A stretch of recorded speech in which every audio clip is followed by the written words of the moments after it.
course, my greetings and also my wishes to all of you watching my channel titled as Jacinta Spoken English channel with videos and shorts. Watching all these videos and shorts will always help us, support us for our spoken English.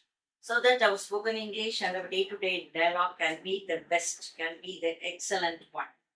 So, dear viewers, try to watch whenever possible, whenever you find time, wherever you are.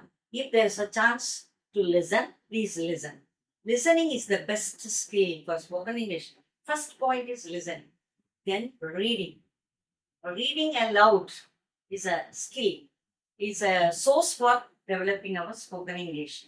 Then, when we go on listening and reading, then we will be able to develop our writing skill and speaking skill also.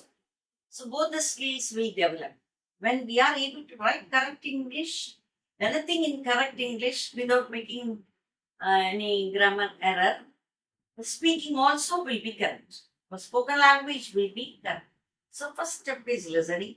Second is reading aloud, listening to our own voice. That itself is a training for our spoken English. Then listening, reading, then writing. When we write also, we can go through it and read aloud.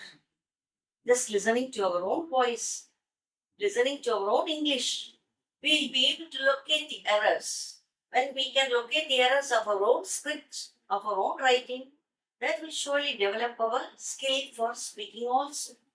So people who are interested in developing the spoken English should first listen. So listen to my videos, please. I have uploaded around 1,000 videos. Please listen to the videos. You will be able to know maybe few hints. You will get some hints. You will be able to know the day-to-day dialogue techniques, how to speak well in our the public. Public means not solely public speaking alone to the mic. That is oratory skill. That is called as oratory skill, giving oration. Just speaking in the public in the sense when we are in the midst of our friends and relatives, if we are able to speak correct English, there is always a status for it. It gives you a good status. A prestige and pride in the public will be elated. We will be elevated to a little higher level when we are able to give correct English, when we are able to speak in correct English. So spoken English done well, done correctly, done perfectly will always give us happiness and we will feel proud and we will feel enjoy the honor of having good spoken English. This pride and honor will develop self-trust in us. We will have a feeling that I'm okay, I'm able to manage English, I can speak good English. That kind of feeling will develop the self-trust in us and naturally we will be able to speak with real trust in us. Trust in our skill, trust in the knowledge of our English words, that's vocabulary. Naturally, when vocabulary is good and when we know little of grammar rules, we'll be able to speak. That is why in all in my videos, I give 1 or 2 points based on the grammar. So go through my videos, listen to my videos. It will always help you for your better spoken English. Little tips we get. For example, when I talk to my friend about today's program, maybe about what has happened from morning till now, we can just say, usually I get up at 6 o'clock in the morning. That's my usual habit.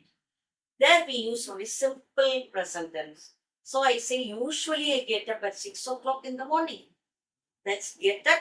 It is a simple present tense because it is about our habitual action. So there's a grammar rule here. So some people have a feeling that grammar is not at all needed for spoken English. Not very much needed, but little of grammar is surely needed. So that is why we say, I usually get up at 6 o'clock. Usually it gives a habitual action. We talk about my habit. When I talk about my habit, I have to present it in only in simple present tense. That is, I get up usually at 6 o'clock. But today I was very late. It is about today's happening. So you can give it in simple past tense. Today I was very late. That is why I could get up only at 7 o'clock or 7:30 a.m. So usually I get up at 6 o'clock. But today I couldn't get up at all. I was late. That is why it was 7 o'clock. When I got up, it was 7 o'clock. Then I rushed to the bathroom, to the restroom maybe. So rush to the restroom. That is about today's event. So we put it in the simple past tense. So usually I get up in the morning at 6 o'clock, maybe at 6 a.m. we can say, or 6 o'clock in the morning. But today I was late. That is why I rushed to the restroom to get myself ready. I was ready to take a cup of coffee at 7:30. I drank a cup of coffee. That is also my habit. Usually I take my coffee before 7 o'clock, but today I was late, so I could take only around 7:30. Then I rushed to get ready. I had my bath, and then I was ready to go out for my daily routine at 9 o'clock. So at 9 o'clock, I was ready. I was ready to enter my auto. My usual auto was waiting for me today. So I was able to get into it only at 9 a.m. Usually from between 8 to 8:30, I would enter my auto. But today somehow I was late. So I could go only at 9:30. I was late by an hour, by 1 hour.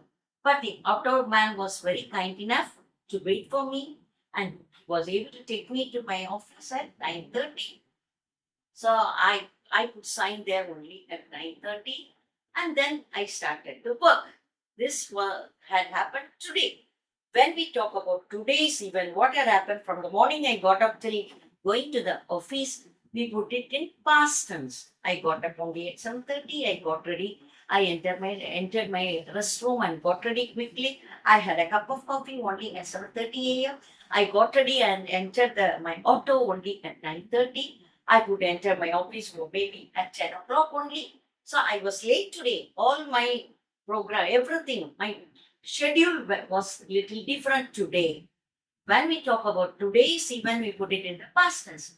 About our everyday happenings, we have to say only in simple present tense. Usually I get up at 6 a.m. and I get ready before 8 a.m. and I go to the office before 9 a.m. That is my usual habit. I enter the office before 9 a.m. and I start working and sharp at 9 a.m. But today I was late. So I could start only at 10. On 9:30, I entered my office and give my signature and started working only at 10 a.m. For today's speech, we can say in simple past tense. About our usual activities, we can say only in simple present tense. I get up at 6 a.m. and I get ready before 8 a.m. I take my breakfast at 8:30 and straightly I enter my office and sit in my seat and start working from 9 a.m. But today somehow I was late. I could start only after 9:30 and the correct routine started only at 10 a.m. 10 a.m. So in that time only we have to describe to another person about today's event. If we are confident about the tenses, we can do it. Dear friends, in English, regarding the parts of speech, noun is very simple. Whatever we see around us, we have the nouns, no? The bureau, bench, this shoes, hand, even it's a noun. Hands, fingers, pen, pencil, camera, TV, chair, everything is a noun. It can be easily used. And that too now, the modern world, we know the names of everything. Everywhere we see that. But verb is a difficult one because it has got many tenses. Different tenses are there: simple present and simple past tense, future continuous tense, present continuous tense. There are many more difficult tenses also. But in my videos, I always use simple present and simple past tense or continuous tense or simple future because they are usually used in our daily life, in our day-to-day life. Dear friends, dear viewers, watch my videos where you have got very simple terms. You can develop your vocabulary as well as grammar rules very easily when you go through my videos, that is Jacinta's Spoken English videos.